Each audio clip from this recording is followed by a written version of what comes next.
हिजबुल आतंकी बुरहान वानी की मौत पर ब्लैक डे मनाने वाले पाकिस्तान के खिलाफ जम्मू में लोगों का गुस्सा जमकर फूटा।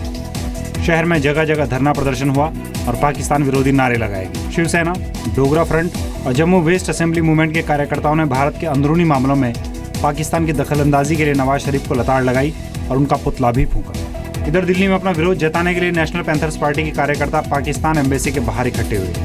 इस दौरान पुलिस ने प्रदर्शनकारियों को हिरासत में ले लिया। पैंथर्स पार्टी ने चाणक्यपुरी थाने के बाहर भी प्रदर्शन किया। कि जम्मू कश्मीर में जो हालात बने हुए हैं वो बद से बदतर होते जा रहे हैं और स्थिति के सामान्य होने की कोई भी संभावना नजर नहीं आ रही है।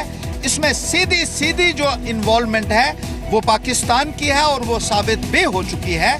दिल्ली में ही बुद्धिजीवियों के एक ग्रुप ने भारतीय जवानों के समर्थन में मार्च निकाला। मार्च में अलग अलग प्रोफेशन से जुड़े लोग शामिल हुए। मार्च कर रहे लोगों का कहना है कि वो भारतीय सेना के साथ कंधे से कंधा मिलाकर खड़े हैं। एनआईए ने आईएसआईएस के नापाक मंसूबे का खुलासा करते हुए कहा कि भारत में आईएसआईएस से जुड़े लोगों ने आतंक फैलाने के तरीके समझने के लिए नक्सली गुटों से संपर्क किया था और वो उनसे हथियार खरीदने की योजना बना रहे थे। एनआईए ने आईएसआईएस से संबंध रखने के आरोप में 16 लोगों के खिलाफ एक स्पेशल कोर्ट में जो सप्लीमेंट्री चार्जशीट दाखिल की है उसमें इस बात का जिक्र किया गया है। इन लोगों में भारत में आईएसआईएस की भर्ती कराने वाले शफी अरमार का नाम भी है जो फरार है। एनआईए की चार्जशीट से ये खुलासा भी हुआ सीरिया, इराक और अफगानिस्तान की तर्ज पर आईएसआईएस पूरे भारत में आतंकी मॉड्यूल तैयार करने की कोशिश में है। जांच एजेंसी का कहना है कि आईईडी से लेकर AK-47 तक के इस्तेमाल के लिए अलग अलग मॉड्यूल को भारत में जिम्मेदारी दी गई है। चार्जशीट में आईएसआईएस के मॉड्यूल से मिला एक चार्ट भी शामिल है जिसमें आईएसआईएस के चीफ और उनके काम की जानकारी है। कांग्रेस के नरम रुख के बाद मानसून सत्र में जीएसटी बिल पास होने की उम्मीद बढ़ गई है। वित्त मंत्री अरुण जेटली और कांग्रेस नेता आनंद शर्मा की मुलाकात में जीएसटी बिल को लेकर चर्चा हुई।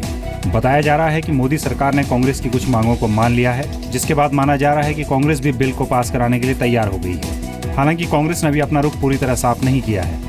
उधर बिहार के मुख्यमंत्री और जेडीयू अध्यक्ष नीतीश कुमार ने दिल्ली में वित्त मंत्री अरुण जेटली से मुलाकात की और जीएसटी पर समर्थन का वादा किया।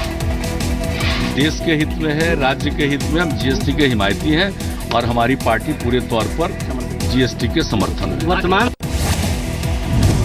आरएसएस को महात्मा गांधी का हत्यारा बताने के मामले में कांग्रेस उपाध्यक्ष राहुल गांधी को सुप्रीम कोर्ट से राहत नहीं मिली। मानहानि का केस झेल रहे राहुल गांधी ने सुप्रीम कोर्ट से मांग की थी कि महाराष्ट्र की एक निचली अदालत में चल रहे केस को रद्द किया जाए। इस पर सुप्रीम कोर्ट ने कहा कि राहुल गांधी को इस बात का सबूत देना होगा कि उन्होंने अपना बयान जनहित में दिया था और फैसला भी इसी मेरिट पर होना चाहिए कि ये बयान आम लोगों के हित में था या नहीं। कोर्ट ने कहा कि आप पूरे संगठन को इस तरह बदनाम नहीं कर सकते। सुप्रीम कोर्ट ने राहुल गांधी को इस मामले में 27 जुलाई तक विस्तार से अपना पक्ष रखने को कहा है। मामले की अगली सुनवाई अब 27 जुलाई को होगी। कांग्रेस का कहना है कि दिग्विजय सिंह माफी नहीं मांगेंगे और मामले से जुड़े सभी तथ्य कोर्ट के सामने रखेंगे। राहुल गांधी जी ने कहा है कि उन्होंने जो बात कही है उस बातों के लिए वो क्षमा नहीं मांगेंगे। वहीं संघ का कहना है कि अगर राहुल गांधी में राजनीतिक मर्यादा और कोर्ट का सम्मान है तो उन्हें माफी मांगनी चाहिए। यदि उनमें थोड़ी भी बौद्धिकता होगी और राजनीतिक मर्यादा होगी, न्यायालय के प्रति सम्मान होगा तो वे माफी मांग लेंगे। दरअसल राहुल गांधी ने महाराष्ट्र की एक रैली में आरएसएस को महात्मा गांधी का हत्यारा बताया था। राहुल गांधी के विवादित बयान पर संघ की भिवंडी इकाई ने आपराधिक मानहानि का केस किया था। राज्यसभा की सदस्यता से इस्तीफा देने वाले नवजोत सिंह सिद्धू जल्द ही आम आदमी पार्टी में शामिल होंगे। हालांकि सिद्धू को पंजाब में आम आदमी पार्टी के सीएम कैंडिडेट के तौर पर पेश करने के आसार कम हैं। सूत्रों के मुताबिक सिद्धू पंजाब में आम आदमी पार्टी के स्टार प्रचारक होंगे। सिद्धू की पत्नी नवजोत कौर ने इस खबर की पुष्टि करते हुए कहा कि राज्यसभा से इस्तीफा देने का मतलब है पार्टी से इस्तीफा। हालांकि उन्होंने साफ किया कि फिलहाल उन्होंने बीजेपी से नाता नहीं तोड़ा है। जो राज्यसभा से डिजाइन कर दिया वो एक ही मतलब होता है, वो उसका मतलब ही ये होता है कि हाँ बीजेपी से डिजाइन कर दिया। ऑप्शन वही बताएंगे, आप उन्हीं से बात करो। नवजोत सिंह सिद्धू जी ने राज्यसभा की सदस्यता से और भारतीय जनता पार्टी से इस्तीफा दिया है। जब पार्टी ज्वाइन करने के संबंध में अंतिम फैसला होगा उस समय सारी जानकारी आपके सामने आएगी। सिद्धू आपके साथ हैं पूरी तरह से। इसी बीच बीजेपी को दिल्ली में भी एक झटका लगा है। बीजेपी सांसद कीर्ति आजाद की पत्नी पूनम आजाद के आम आदमी पार्टी में शामिल होने की खबरें आ रही हैं। देखिए, जा भी सकती हैं लेकिन वह उनका निर्णय होगा। हम वैसे ही महिला की स्वतंत्रता की बात करते हैं, ऐसे में उनके किसी सोच पर, विचार पर किसी प्रकार का अंकुश लगाने का मेरा कोई अधिकार नहीं है। दिल्ली के नरेला इलाके में आम आदमी पार्टी की एक महिला कार्यकर्ता ने खुदकुशी कर ली। महिला ने कुछ दिन पहले नरेला के विधायक शरद चौहान के खिलाफ प्रताड़ना के केस दर्ज कराया था। बताया जा रहा है कि उसने आम आदमी पार्टी के बड़े नेताओं से भी विधायक की शिकायत की थी, लेकिन इस पर ध्यान नहीं दिया गया। दरअसल जून महीने में महिला ने जिस कार्यकर्ता के खिलाफ छेड़छाड़ की शिकायत दर्ज कराई थी, उसका नाम रमेश भारद्वाज है। विधायक शरद चौहान से रमेश के बेहद नजदीकी संबंध बताए जाते हैं। पुलिस ने महिला की शिकायत पर 509 और 506 में मामला दर्ज कर लिया था, लेकिन मंगलवार को महिला ने अचानक कुछ नशीला पदार्थ खा लिया। महिला को अस्पताल ले जाया गया, जहां डॉक्टरों ने उसे मृत घोषित कर दिया। दिल्ली बीजेपी के अध्यक्ष सतीश उपाध्याय ने महिला की मौत के लिए मुख्यमंत्री केजरीवाल और उनकी पार्टी के विधायक शरद चौहान को जिम्मेदार ठहराया है। महिला को 1:30 बजे LNJP के इसी अस्पताल में भर्ती कराया गया था, जिसकी इलाज के दौरान 10 बजे मौत हो गई। बताया जा रहा है महिला काफी दिनों से परेशान थी और दिसंबर 2015 में उसने आम आदमी पार्टी के ही एक नेता रमेश भारद्वाज के ऊपर छेड़छाड़ और जान से मारने की धमकी देने का आरोप लगाया था। जवाहरलाल नेहरू यूनिवर्सिटी प्रशासन ने देशद्रोह के आरोपी कन्हैया कुमार, उमर खालिद, अनिर्बान भट्टाचार्य समेत कुल 21 छात्रों के अगले सेमेस्टर के लिए रजिस्ट्रेशन पर रोक लगा दी है। JNU के रजिस्ट्रार की तरफ से एक सर्कुलर जारी कर अगले आदेश तक रजिस्ट्रेशन पर रोक लगाने की बात कही गई है। हालांकि इस लिस्ट में शामिल छात्रों ने इसे अदालत के आदेश का उल्लंघन बताते हुए इसका विरोध किया है। कन्हैया, खालिद और अनिर्बान को 9 फरवरी में कैंपस में हुए एक विवादित कार्यक्रम को लेकर देशद्रोह के आरोप में गिरफ्तार किया गया था और बाद में जमानत पर रिहा कर दिया गया था। यूपी के गाजियाबाद के इंदिरापुरम इलाके में देर रात पुलिस और बदमाशों के बीच मुठभेड़ हुई। पुलिस और इनामी बदमाश यूनुस उर्फ काले के गिरोह के बीच हुई इस मुठभेड़ में जमकर गोलियां चली। काफी देर मशक्कत के बाद पुलिस ने एक नामी बदमाश संजय और अर्शी हत्याकांड के शूटर रवि को गिरफ्तार करने में कामयाबी हासिल की। हालांकि काले और उसका एक साथी उस्मान मौके से फरार हो गया। पुलिस ने 9mm पिस्टल, एक तमंचा और एक सेंट्रो कार बरामद की है। ये एक सेंट्रो वाइट गाड़ी आ रही है, जिसको जब रोका गया तो इसमें से ये लोग उतर के ताबड़तोड़ फायरिंग करने लगे। पुलिस की जवाबी फायरिंग में संजय के पैर में गोली लगी और जो पीछे के सीट पर जो 2 लोग बैठे थे, उस्मान और अकबर, ये कनाउनी की तरफ झाड़ियों में कूदकर भागने में सफल रहे। दिल्ली के मधु विहार में मंगलवार को रिश्वत के आरोपी अधिकारी B.K. बंसल की पत्नी और बेटी ने खुदकुशी कर ली।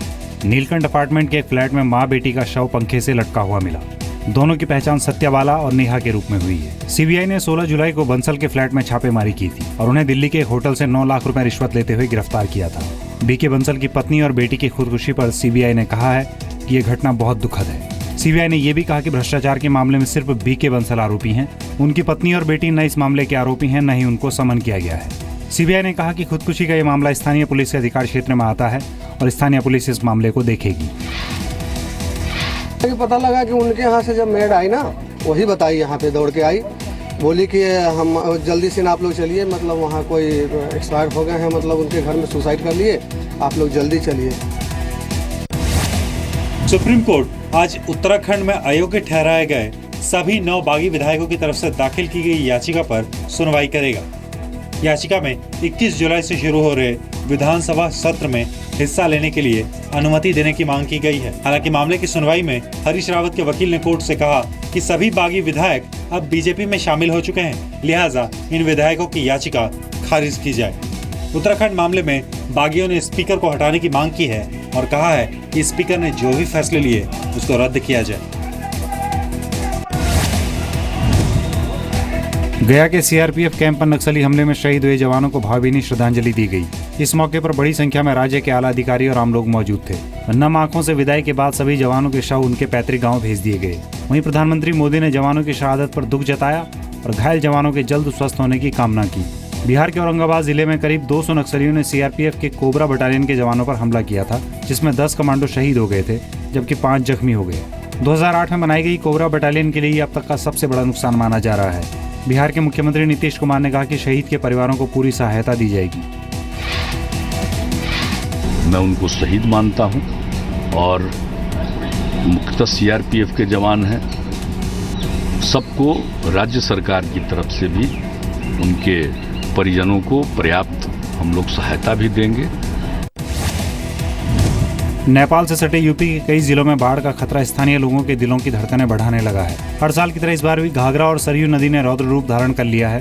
गोंडा जिले के कर्नलगंज और तरफगंज इलाके में मानसून की बारिश अभिशाप बन गई है। बनबसा बैराज से छोड़े गए पानी के चलते नदियां उफान पर हैं और तमाम गांवों में खतरा मंडराने लगा है। खतरे के मद्देनजर यहां के लोग बड़ी संख्या में पलायन की तैयारी में हैं। गोंडा की कर्नलगंज और तरफगंज तहसील में बाढ़ से 157 गांव प्रभावित हैं। जिला प्रशासन के मुताबिक घाघरा का जलस्तर बढ़ रहा है और ये नदी खतरे के निशान से करीब 63 सेंटीमीटर ऊपर बह रही है। बलरामपुर में भी 1 दर्जन से ज्यादा गांव पानी से घिर गए हैं। राप्ती नदी के किनारे महाराजगंज तराई क्षेत्र के कई गांव कटान की जद में भी आ गए हैं। संगम नगरी इलाहाबाद में गंगा और यमुना दोनों नदियां उफान पर हैं। जिला प्रशासन ने खतरे को देखते हुए अलर्ट भी जारी कर दिया है ताकि निचले इलाकों से लोग अपने घरों को खाली कर दें। संगम में छोटी नावों के चलने पर पाबंदी लगा दी गई है। गंगा और यमुना के किनारे बसे गाँव में बाढ़ से निपटने के लिए प्रशासन ने खास तौर पर इन इलाकों के लिए एक टोल फ्री नंबर जारी किया है ताकि किसी भी संकट से निपटने के लिए लोग अपनी परेशानी साझा कर सकें। आगरा पुलिस ने यूपी अधीनस्थ सेवा चयन आयोग की परीक्षा में पेपर लीक करने वाले एक गिरोह का भंडाफोड़ किया है। पुलिस ने इस मामले में एक आरोपी को गिरफ्तार किया है। आरोप है कि बागपत के एक कोचिंग संचालक ने परीक्षा में पूछे गए सवालों का जवाब कुछ परीक्षार्थियों को भेज दिया था। इस काम के लिए कुछ छात्रों का व्हाट्सएप ग्रुप बनाकर उन्हें सॉल्व पेपर भेजा गया। इस बात का खुलासा तब हुआ जब सदर बाजार इलाके में परीक्षा के दौरान एक छात्र के मोबाइल में आंसर शीट मिली। परीक्षा सेंटर के शिक्षकों ने उस छात्र को पुलिस के हवाले कर दिया था। क्रिकेटर से राज्यसभा सदस्य बने सचिन तेंदुलकर ने अपने साथ जुड़े जमीन विवाद पर सफाई दी है। अपने प्रवक्ता के हवाले से सचिन ने साफ किया है कि वो अपने कारोबारी मित्र संजय नारंग की ओर से DRDO के करीब मसूरी के लैंडोर में स्थित जमीन का सुरक्षा विवाद सुलझाने के लिए रक्षा मंत्री मनोहर पर्रिकर से मिले थे। बकौल तेंदुलकर उनका नारंग के साथ किसी तरह से व्यावसायिक संबंध नहीं है। नारंग लैंडोर स्थित संपत्ति डलहिया बैंक के मालिक हैं, जिस पर कंस्ट्रक्शन संबंधी नियमों के उल्लंघन का आरोप है। क्रिकेटरों की सुरक्षा को मजबूत बनाने के लिए पाकिस्तान क्रिकेट बोर्ड ने 4 बुलेट प्रूफ बसें खरीदी हैं। दरअसल साल 2009 में पाकिस्तान दौरे पर आई श्रीलंका टीम की बस पर आतंकी हमला हुआ था। उस हमले में 6 श्रीलंकाई खिलाड़ी घायल हुए थे और 6 सुरक्षाकर्मी समेत 8 लोगों की मौत हो गई थी। इस घटना के बाद से कोई भी टीम पाकिस्तान के दौरे पर आने को तैयार नहीं। हालात ये हैं कि पाकिस्तान को मजबूरन अपने होम सीरीज UAE में खेलनी पड़ रही है। हालांकि 2015 में जिम्बाब्वे की टीम एक वनडे सीरीज के लिए पाकिस्तान आई थी। PCB बुलेट प्रूफ बसें खरीदकर विदेशी टीमों को कड़ी सुरक्षा देने के लिए अपना पक्ष मजबूत कर रहा है। PCB के प्रवक्ता का कहना है कि पाकिस्तान में टीमों को बुलाने के लिए और दोबारा अंतर्राष्ट्रीय क्रिकेट शुरू करने के लिए बोर्ड काफी कोशिश कर रहा है। इस्लामिक स्टेट ने उस अफगान शरणार्थी का वीडियो जारी किया है जिसने जर्मनी की एक ट्रेन में लोगों पर धारदार हथियार से हमला किया था। वीडियो में वो कथित तौर पर ये धमकी देता नजर आ रहा है कि वो काफिर देशों में हमले करेगा। ये वीडियो IS से जुड़ी सामाजिक एजेंसी अमाक ने जारी किया है। इस वीडियो में मोहम्मद रियाद हाथ में चाकू लिए दिख रहा है। वो पश्तो भाषा में बोल रहा है। 2 मिनट 20 सेकंड के इस वीडियो में रियाद खुद को खिलाफत का सिपाही कहते हुए जर्मनी को धमकी देता दिख रहा है। तुर्की की संसद पर 16 जुलाई को हुए हमले की कई अनदेखी तस्वीरें सामने आई। तख्ता पलट की कोशिशों के दौरान हेलीकॉप्टर और फाइटर जेट ने पार्लियामेंट पर कई बार बम गिराकर हमला किया और जमीन पर मौजूद गाड़ियों को निशाना बनाने की कोशिश भी की। हालांकि तख्ता पलट की इस कोशिश को नाकाम कर दिया गया। लड़ाकू विमानों, हेलीकॉप्टरों और तोपों के हमलों से बेपरवाह लोग राष्ट्रपति की अपील के बाद बड़ी तादाद में सड़कों पर उतरे और सरकार समर्थक सेना ने सत्ता पर काबिज होने के बागियों के मंसूबे पर पानी फेर दिया। ब्राजील की एक अदालत ने व्हाट्सएप स्मार्टफोन मैसेजिंग सर्विस पर पूरे देश में रोक लगा दी है। अदालत ने कहा कि एक पुलिस जांच में यूजर डाटा उपलब्ध नहीं कराने पर यह कदम उठाया गया है। फेसबुक के स्वामित्व वाले व्हाट्सएप का कई बार ब्राजील की अदालत से टकराव हो चुका है। कंपनी ने पुलिस को एक्सेस देने से इनकार किया, जिससे अदालत के साथ उसका टकराव बढ़ा।